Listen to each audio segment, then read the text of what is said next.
ഉണ്ട്. നമ്മളിപ്പോൾ പി പ്രസാദ് ചേരുന്നുണ്ട്. സ്വാഭാവികമായിട്ടും ആറന്മുള സമര കാലഘട്ടമൊക്കെ പക്ഷേ വി എസുമായിട്ടൊക്കെ അടുത്ത ഒരു ബന്ധപ്പെട്ട ഒരു കാലഘട്ടം. തീർച്ചയായിട്ടും കേരളത്തിലെ ഒരു ഡസനോളം സമരങ്ങളിൽ വി എസിനോടൊപ്പം പങ്കെടുക്കാനുള്ളൊരു അവസരം, ഒരു ഭാഗ്യം എനിക്ക് ലഭിച്ചിട്ടുണ്ട്.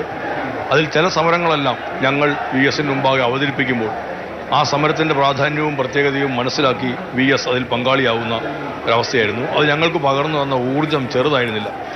ആറന്മുള വിമാനത്താവളത്തിനെതിരാன സമരമായാലും ചെമ്പൻമുടിയിലെ അനധികൃതമായ ക്രഷറിനെതിരാன സമരമായാലും എല്ലാം ആ സമരങ്ങളെല്ലാം വി എസിൻ്റെ ഒരു സാന്നിധ്യവും സാമീപ്യവും വി എസ് നൽകിയ പിന്തുണയും ചെറുതായിരുന്നില്ല. ആ സമരങ്ങളെല്ലാം വിജയത്തിലേക്ക് എത്തിക്കുന്നതിൽ അത് ഏറ്റവും വലിയ പ്രേരണാ ഘടകമായി മാറി എന്നുള്ളത് യാഥാർത്ഥ്യമാണ്.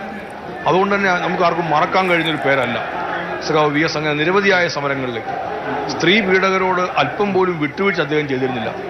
കൊട്ടിയത്തെ പെൺവാണിഭവുമായി ബന്ധപ്പെട്ട പ്രശ്നം അദ്ദേഹത്തിന് മുമ്പിൽ സംസാരിക്കാൻ പോകുന്നത് ഞാൻ അടങ്ങിയ ഒരു സംഘമാണ്. ഞങ്ങളോട് ദീർഘനേരം മണിക്കൂറുകൾ സംസാരിച്ച കാര്യമെല്ലാം മനസ്സിലാക്കിയിട്ടാണ് വി എസ് അക്കാര്യത്തിൽ ആദ്യം ദേശാഭിമാനിൽ ഒരു ലേഖനം എഴുതുകയും പിന്നീട് ആ പ്രശ്നത്തെ ഏറ്റവും ഗൗരവതരമായ വിഷയമായി ഉയർത്തിക്കൊണ്ടിരിക്കുകയും ചെയ്തു. സ്ത്രീ പീഡകർക്ക് വി എസ് എന്ന പേരൊരു പേടി സ്വപ്നമായിരുന്നു ഈ കേരളത്തിൽ. അപ്പോൾ അതൊരു ചെറിയ കാര്യമല്ല. കേരളത്തിലെ ഒരു രാഷ്ട്രീയ നേതാവ് ഇത്തരമുള്ള ആൾക്കാർക്ക് പേടി സ്വപ്നമായി മാറുന്നു എന്നുള്ളത് കേരളം അനുഭവിച്ചറിഞ്ഞൊരു യാഥാർത്ഥ്യമാണ്. ഇങ്ങനെ എത്രയോ സമരങ്ങൾ, ജനകീയ സമരങ്ങൾ, അതിൻ്റെ മുന്നണിയിൽ സഖാവ് വി എസിനെ നമ്മൾ കണ്ടതാണ് കേരളത്തിൽ. ഈ പ്രതിപക്ഷം എന്ന് പറഞ്ഞാൽ സാധാരണഗതിയിൽ പ്രതിപക്ഷം നടത്തുന്ന പരിപാടികൾ പ്രതിപക്ഷത്തുള്ള രാഷ്ട്രീയ സംഘടനകൾ ഏതെല്ലാമാണോ ആ സംഘടനകൾ നിശ്ചയിക്കുന്ന പരിപാടികളും അവിടെ രാഷ്ട്രീയ പരിപാടികളുമായിരിക്കും.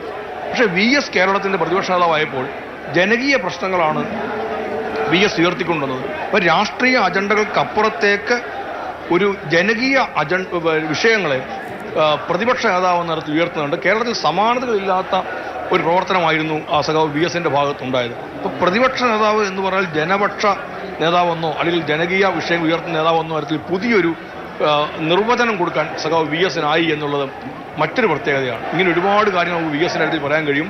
ആ വി എസിനെ കേരളം എങ്ങനെ കാണുന്നു എന്ന് ഇന്നലെ രാത്രിയിൽ മുഴുവൻ ഈ വാഹനത്തിലിരുന്ന് അനുഭവിച്ചറിഞ്ഞ ഒരാളാണ് ഞാൻ.